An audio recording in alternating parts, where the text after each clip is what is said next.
my second attempt at introducing the show.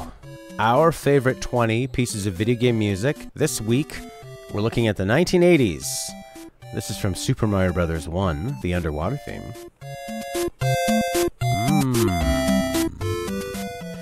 Tracks this week chosen by Lachlan, Claudio, Rudi, Cyflan, and Kris. Let's get to our first pick. First track, chosen by Lachlan from Xenophobe on the Amiga in 1989. This is title screen, composed by Barry Leitch. Welcome to Xenophobe. The aliens have taken over.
Awesome. I love that. That opening drum really sounds like what is it from New Order, Blue Monday? Woo!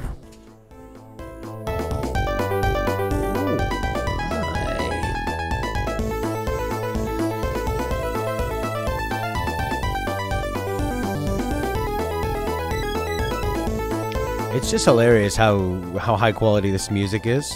Those really crystal clear synth sounds, and then you look at the game that it's scoring. like I'm sure at the time that was pretty interesting visually, but this music just feels so much beyond what those visuals are. Oh my god, Transcendent, good spot for it. It just really takes you to another place. Oh my god, it's so rocking and it's so glorious and heavenly. Next pick from the classic Megaman II, released in 1988 on the NES. This is Bubbleman stage, composed by Takashi Tateishi, chosen by Claudio.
This song, I actually restarted it because in the beginning, it sounds like you've sort of started right in the middle of it.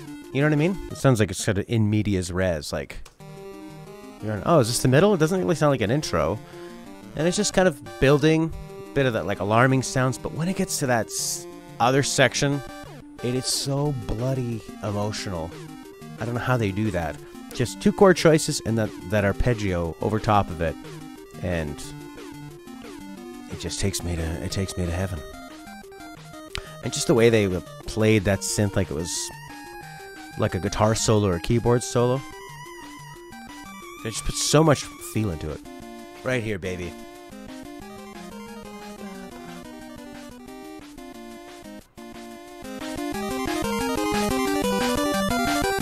Oof, man, that set the template for killer NES action music.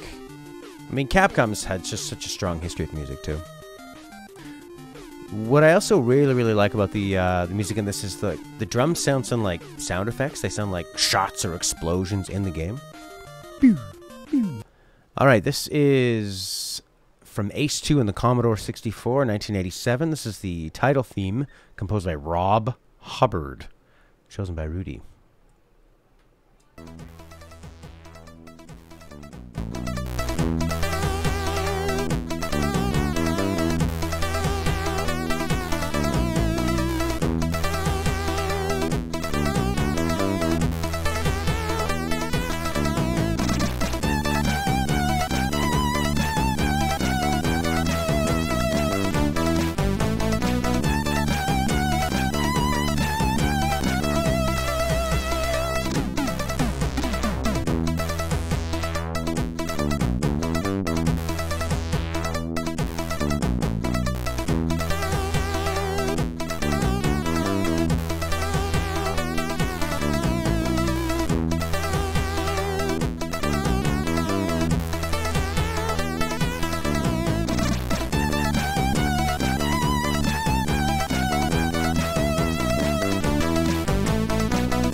Man, so they have 3 musical channels, as you can see here, and what they've done is in this middle channel, you've got the it sounds like it's doing the drum, and then it's doing a melodic sort of hi-hat. So it's like, but it's musical notes that are doing, which is what you'd be playing on the hi-hat. And you'd have somebody else maybe on the keyboard or the piano doing those melody notes, but they're just kind of combining it. Boom, tick-a-tick, boom, tick-a-tick.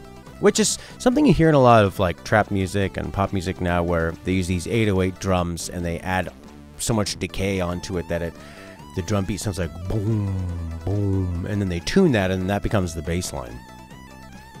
So they got super creative, made everything very, very catchy, and just had each of these channels having to do multiple jobs. Same with, what's that composer? Fallon, F-O-L-L-I-N, Tim Fallon and his brother. The stuff they did with Silver Surfer, where they would take the bass channel, and then whenever it needed to be a drum, they would just detune it like tons of octaves down. So it'd be like,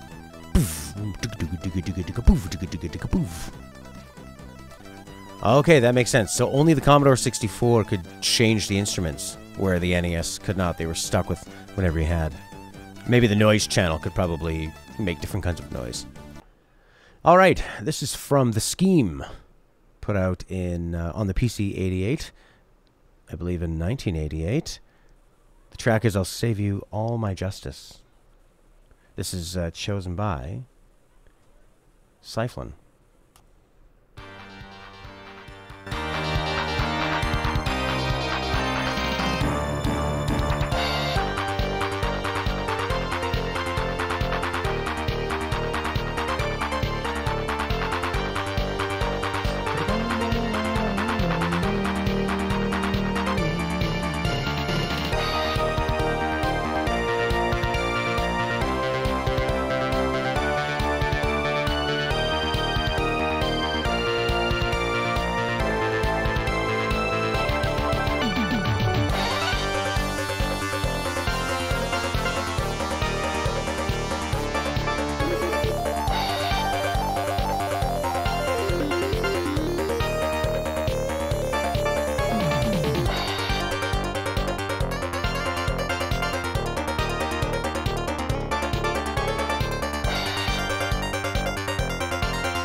We're heading to Venus. It's the final countdown.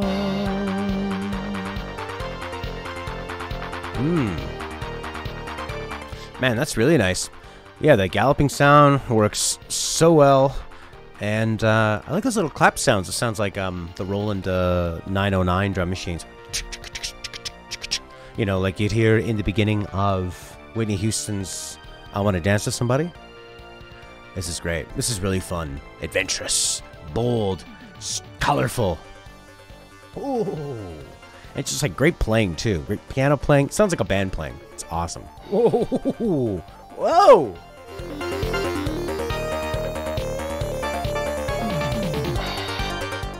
Love it. Chris's pick from Bionic Commando.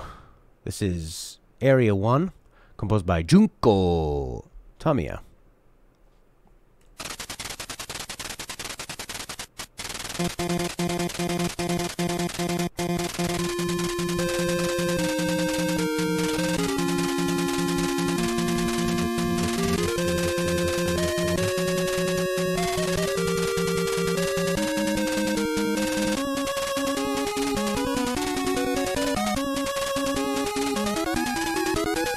Communal wire, Kate tappings.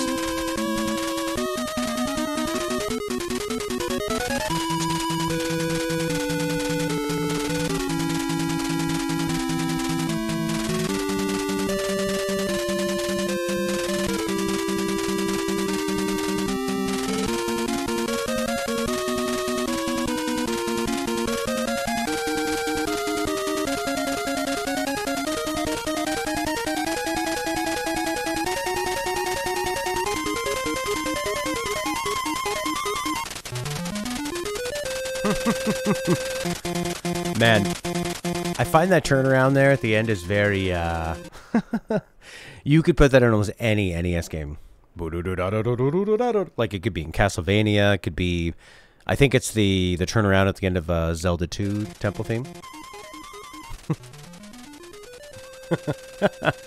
It's just this, I think that's like a diminished scale. Makes everything sound very like, oh, what's happening? Yeah, another kind of galloping theme. This one a bit more with the military drums on the noise channel.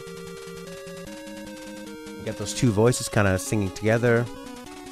They're just trying, and NES, you're always trying to imply what the chords are with the bass line and with the melodies as much as possible. And then you have to sacrifice something. In this one, there's not really a lot of like oomph in the bass drums, but they carry so much of it with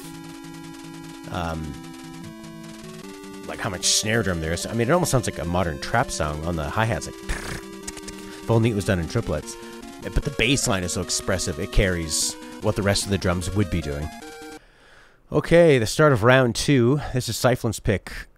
It is from River City Ransom on the NES, 1989. This is a tough fight composed by Kazuo Sawa. Oh, boss theme.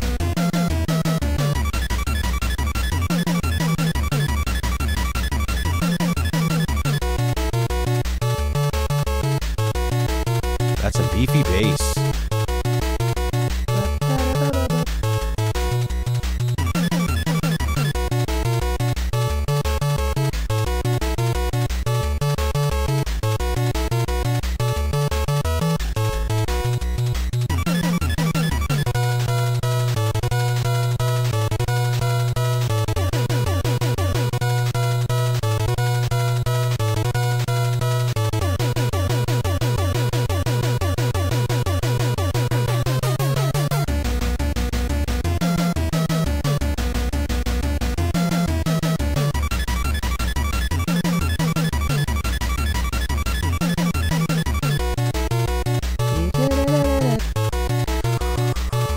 Oh man, that's good. I love that beefy, round NES bass.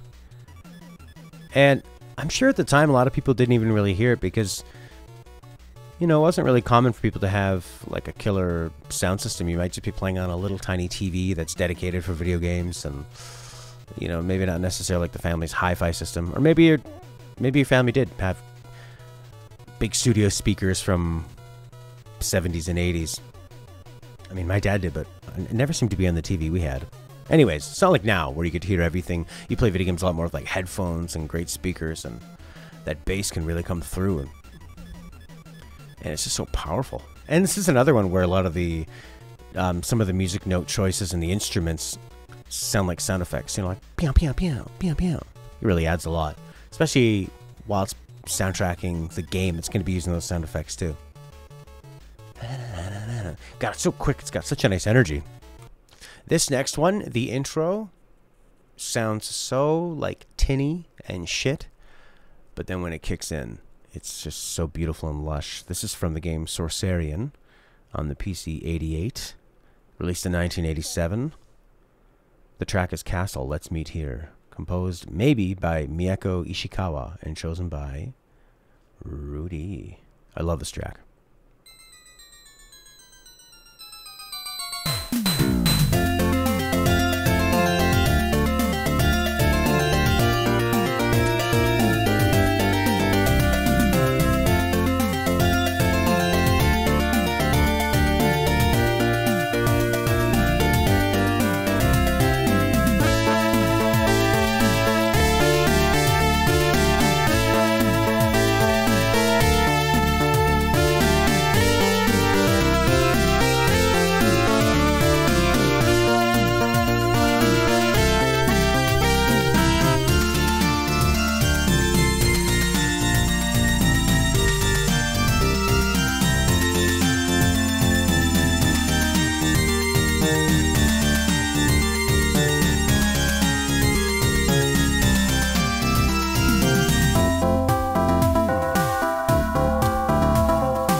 Yeah, Chris, I totally agree. It definitely has that sonic feel of really bouncy pop that's dancey, but has kind of like a light, almost like a Caribbean feel to it. Sort of like, ugh. God, I love it. I love that call and response. The way it sounds like two instruments, and a lot of times they're either like responding to each other, or they're sort of layered. It's almost like there's a bit of a delay, but there's two instruments playing. Nice big trumpets coming in. Bass gets a little more dancey and direct. This is so gorgeous. I mean, you can just hear lyrics in that melody line. Yeah, and those bell samples, crazy. What an incredible piece of hardware back then.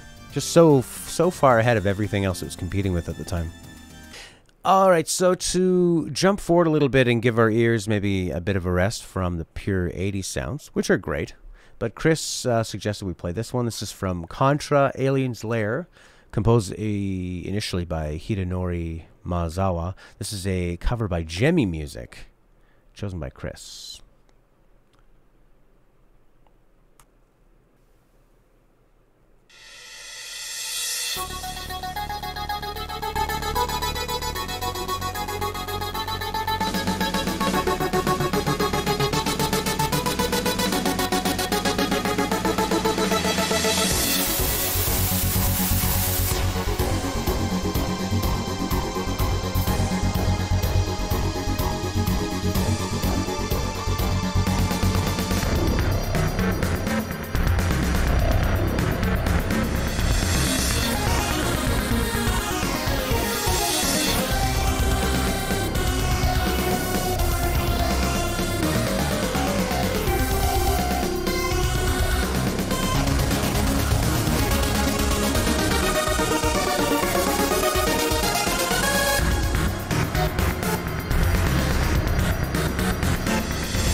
Man, that was amazing.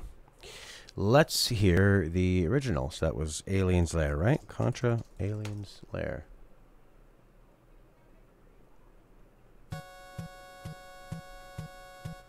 Oh. I think she did a great job of retaining like the original feel and theme, but building a lot. Man, those drums are so good. The drums and the bass.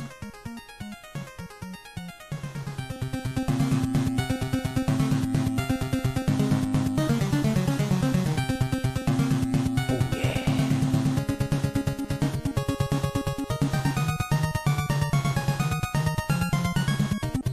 Wow.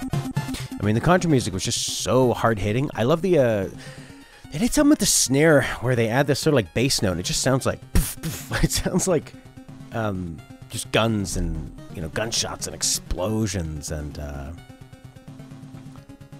there's so much tension here. And that, it just sounds like helicopter blades and machine guns firing. And couldn't be any better. I mean, when they first dump you into that first level, the jungle theme. So good. I really like the her cover though. I thought she added like Chris was saying. I think she just expanded on the sounds and didn't just. I think she was really thoughtful with all the sounds that she used. If the cover Chris has suggested was like another metal cover, I would delete it from YouTube. I have the power. Well, from Contra, we're going into OutRun on the Sega Master System in 1987. This is Passing Breeze, composed by Hiroshi Miyauchi, chosen by Lachlan.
Yeah, this one has like a kind of a Latin feel on the bass. It almost sounds like it's got a bit of like a salsa in behind it, which to me gives it like this kind of Florida, really sunny American highway driving feel. And just like the way that a lot of the melody notes are really long and they have a bit of that vibrato, it's just kind of makes you feel like the long sound of an engine. You know, ring, ring, cars passing by, the clouds. It's like the track has a lot of pep. The drums are an interesting choice because they're kind of like a bit stop and start, you know? I mean, it almost sounds more like you're jumping on a trampoline or like, I don't know, in a canoe or something. Like maybe climbing. It's an interesting choice for a driving game about top speed. But it's really chill. I really like it. Alright, Out of the Sun, Into the Dark from Castlevania II, released in 1988. This is Bloody Tears. That's right, Bloody Tears. So, the people who comment in the video and go, "This actually isn't the best music from the time." Well, this is one of the best ones from the time, are you happy? Composed by Kenichi Matsubara, chosen by Claudio.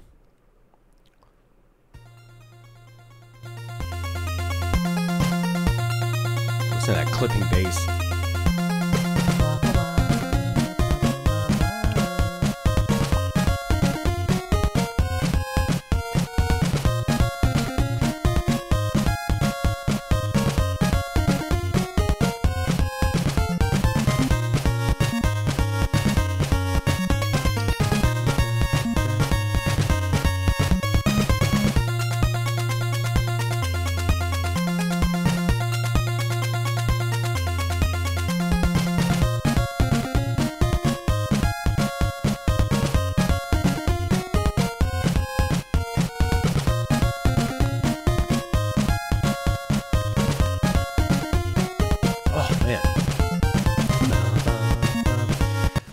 I love that that sort of like skipped rock beat. We're not gonna hear it. Here comes the amazing intro with that cool pedaling. I mean, something like that. I feel like Castlevania really kicked off this whole craze of covering this stuff with guitars, because that's something you can play on a guitar string really easily. Like, because you just have every other note is the open string. It's sort of like the riff to Thunderstruck or something. But I love the boom cha boom ba.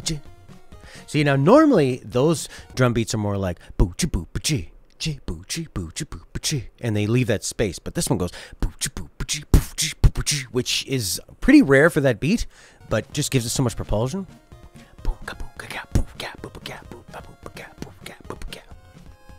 I mean, it just pounds. It's bloody tears. It really is the top 20 songs from the 1980s. One more time.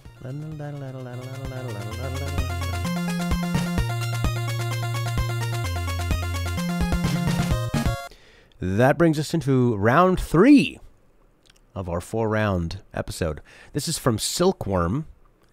I wasn't familiar with this game. You're gonna, if you aren't, like I was, you're gonna be very surprised, like I was, when you see what this game is actually about. Silkworm, it's called. From the Amiga in 1989, just getting under the gun. This is the main theme, composed again by Barry Leitch, or Leitch, chosen by Cyflan. Yeah.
Man, those are some nice heavy drums and some really twangy MIDI guitars or synthy guitars.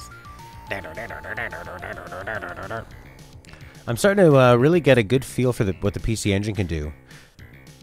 Now, a lot of times I hear this PC Engine stuff and I go, man, it sounds like it would be in a Sega Genesis game. And then Cyflan goes, you couldn't do this on a Sega Genesis. Surely you could do this one on a Sega Genesis. Surely you could. Oh, it was the Amiga, not the PC Engine. Corrected again by Cyflan. Thank you. Yeah, I'm really starting to get it figured out. I can really hear it. I'm so good at hearing it. The Amiga is entirely sample-based. This next one is from The Revenge of Shinobi on the Genesis in 1989. Just look at that cover. I love that grid, that beautiful drawn art. Oh, it looks so dangerous. You're like, what do I want to be, a badass ninja or a plumber? I'd rather play Mario, but you look at that cover when you're a kid, and whoever that creepy demon, that Weinstein-looking demon is behind him. This is The Shinobi, composed by Yuzo Koshiro, and it's chosen by Rudi.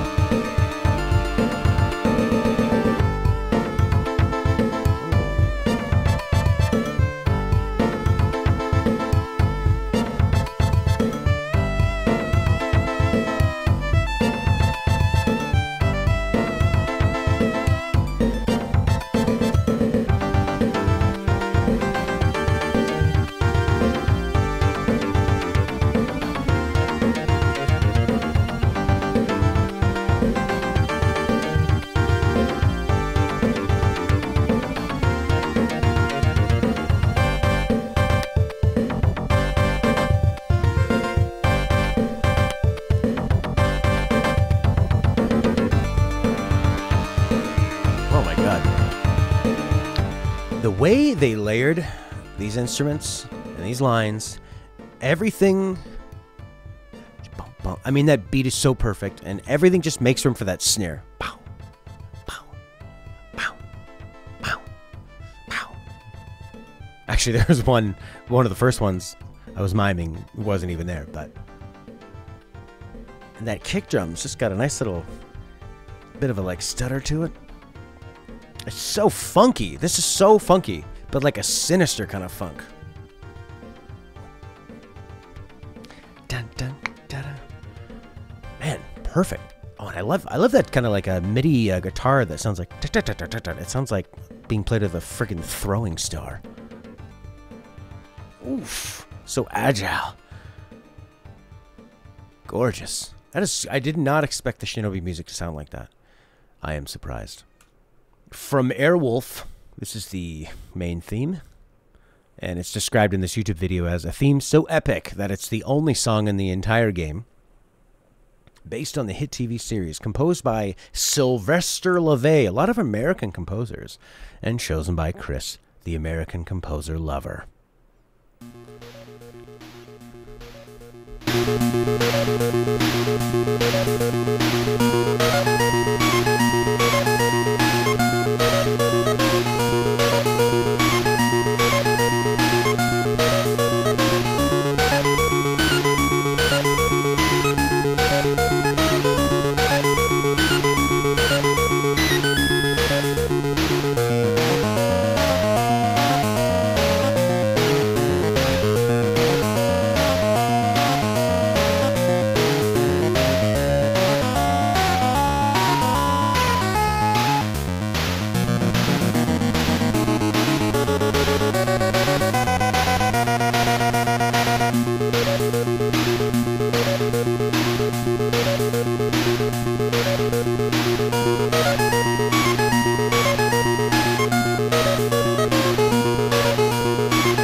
Man, this is nice. It's got an implied shuffle or a swing, but it's hardly there. There's a little bit of hi-hat that's implying it. It's like super quiet. Just has like a lot of great arpeggios, really strong melodies. They introduce a lot of melodies and move on to another kind of melody pattern, and the last one's kind of still in your mind, so it feels like you're sort of hearing more than you really are at once. They were just these magical tricks they'd play on the human ear. It's almost like an experiment of how much music can you make somebody imagine in their head around all this stuff. Very heroic indeed, like strong, heroic, nothing bad is going to happen. And the tension is done by doing a key changer, a modulation, as opposed to going like kind of minor and making it sound sad or tragic. It's more like the stakes are rising, but that heroic melody is still going to be there. America. Next up, one of my favorite themes, but not the version I grew up listening to. This is from Paperboy. It's the main theme composed by North Americans, or maybe non-Japanese people. Hal Cannon, Earl Vickers, chosen by Lachlan. This is the arcade version of Paperboy, put out in 1985.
When I first heard the opening notes to this, I was really disappointed because the original Paperboy theme, well, I don't know if it's the original, the Paperboy NES theme has this beautiful low bass to it.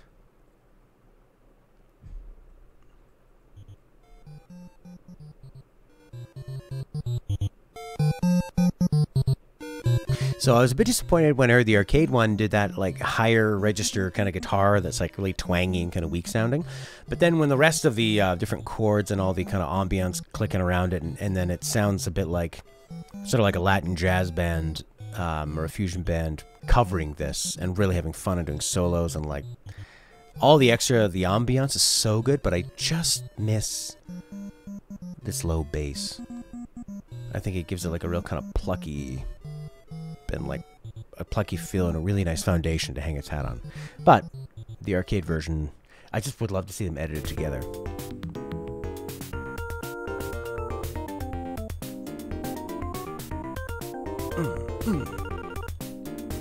I really love Paperboy. It was a game that was very, very difficult, but such a simple concept. It seemed like you always felt like you could do better the next time. And it wasn't about shooting people. It was about shooting houses with papers. They never figured out how to do anything with video games other than shooting, did they? Alright, next up we have Sorcerian on the PC-88. This is Cave 2, composed by Yuzo Koshiro, chosen by Claudio.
Good lord. There's a lot going on in this. Oof, like, it's dancey, it's really propulsive, great bass, great drums, great little arpeggios, use of delay. I mean, the melody's so strong. Chord progression of it goes so many places. So many little emotional bits in there. Great for what looks like a big sort of real-time RPG epic. And again, I mean, this is a nice looking game for the time, but the sound is just so huge. It would really elevate this. Man, one of the main things though is all of this music is so catchy because you only had 3 or 4 or 5 instruments, so everything had to be catchy. The drum, like, every piece of the drums and the rhythm had to be a singable part on its own. We are coming into the final round from Ease 1 and 2 on the PC Engine CD. Oh shit. In 1989, this is First Step Towards Wars, composed again by Yuzo Koshiro, who just did the last tune we listened to, so we can hear him doing something different. This one is arranged by Ryo Yonemitsu and is chosen by Cyflan.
Man, what amazing technology they were doing back then.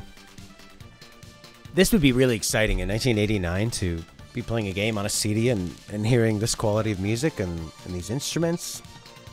Oh my god. Again, more of that galloping sound. Very heroic, very propulsive, but a little more kind of like wistful than just a straight rock beat. You know, like... Gives it a little bit of a jump and a skip. Really kind of 80s production. Everything's like very crisp and clean and reverb on a lot of the lead things. I love that.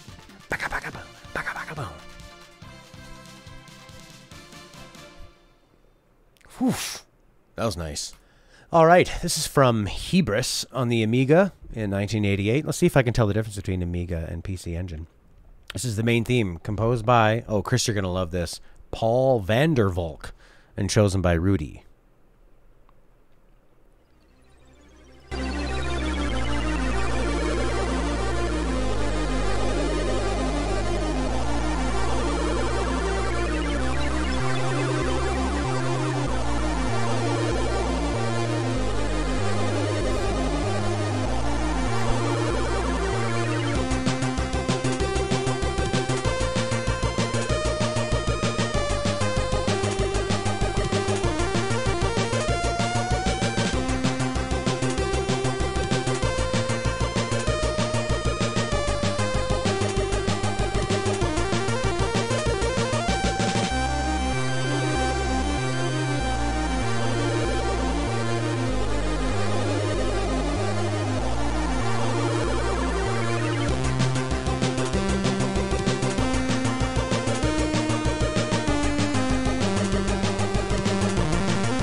Oh my god.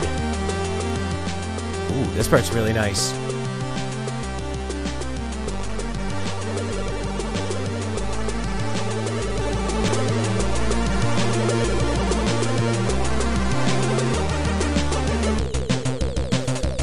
Man, that second part was so good, but what I was laughing at was Chris's comment about, I like it, but I can't help thinking of a keygen.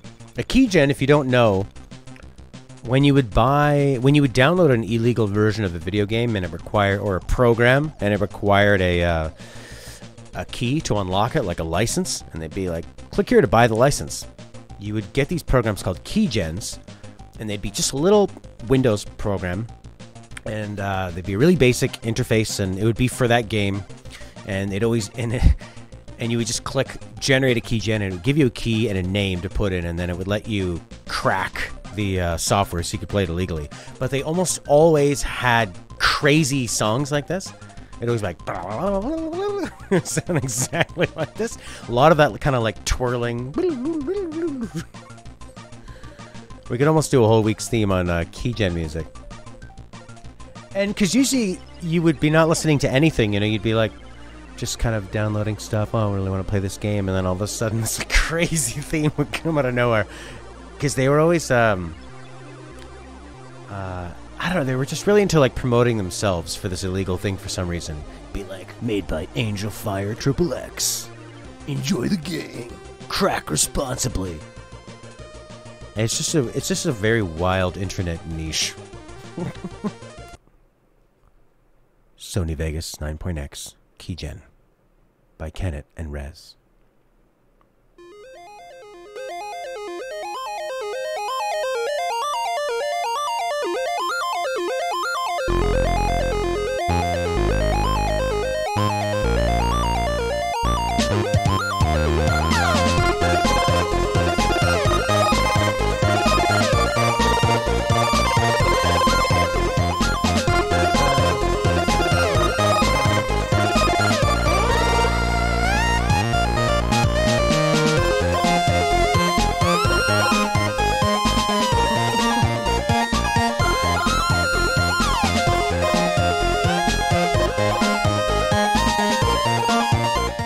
Yeah, really long melody that just like sings and those kind of I don't know what you call those. They're like these like tremoloed, arpeggiated, whatever the hell that is. But whenever you hear that and those like wild singing melodies, you think Keygen. You think I'm about to get a game for free, and I hope I don't get a virus. So, YouTube commenters, here's another one that is definitely in the top 20 of 1980s video game music, chosen by Kris, composed by Akito Nakatsuka, from Zelda 2: The Adventure of Link. It's Palace theme, baby.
It's an amazing track.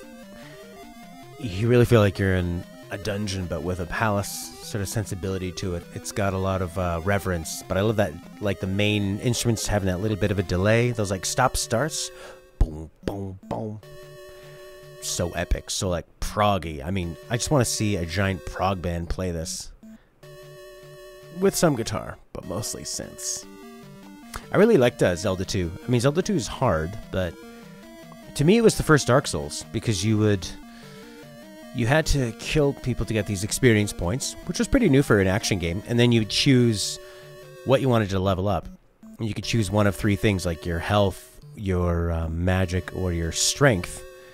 And then every time you'd level up, it would make the next level much more expensive. So you really had to choose what you were doing, so you create like different builds. And because it was side-scrolling, you couldn't go around people. Whatever enemy came at you, you had to deal with them. So there'd be these like jumping fox knights that would just appear. It'd freak you out. And it was a very simple duel of like, you can block up, you can block down, you can attack up, you can attack down, and that's it. And they can basically do the same thing as you. So it really felt like Dark Souls in that way, where it was a real sort of duel. It felt like a one-on-one battle that was about reflexes and wits and there wasn't a lot of room on those little 4x3 screens to see too far ahead of what was coming your way. And it was very difficult. It's a hard game, but I thought the jumping felt great, the attacking felt great. It was just difficult, but it was so good. And this track was amazing. Alright, our penultimate track. That's second last for you plebs out there. This is from Valise, the Phantasm Soldier, on the PC-98. Put out in 1987. This is Flash of Sword, composed by Shinobu Ogawa, chosen by Claudio.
There's something in that melody that reminds me of like a pop song when they go like dun dun dun dun dun dun dun dun dun.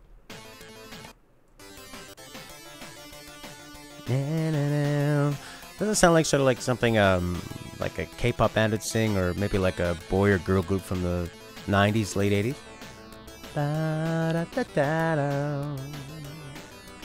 Maybe they probably did that on purpose, maybe aiming it towards like teens or kids, or pretty cinematic looking game from back then. It's like the eyes match the curtains.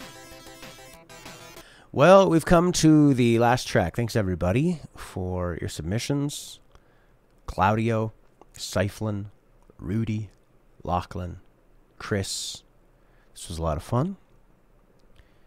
This one is definitely a track that deserves to be in the top 20 of 1980s video game music. It was composed by Yoshihiro Sakaguchi. It was chosen by our Lord and Savior Lachlan. Released in 1989 on the NES from DuckTales. This is the Moon theme.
Great track. You know, this track, it's great to play at the end because it kind of has this like farewell end credits. It's the way that that melody it has a victorious feel to it, and it constantly descends, you know?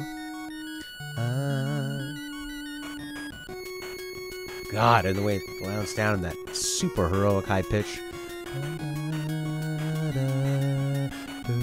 It's like it lifts you up so high, and then you slowly float down with the moon's gravity, and then you're coming up again. God. Well, that was it. If you're watching the YouTube video, it's over. Ba-da-ba-ba.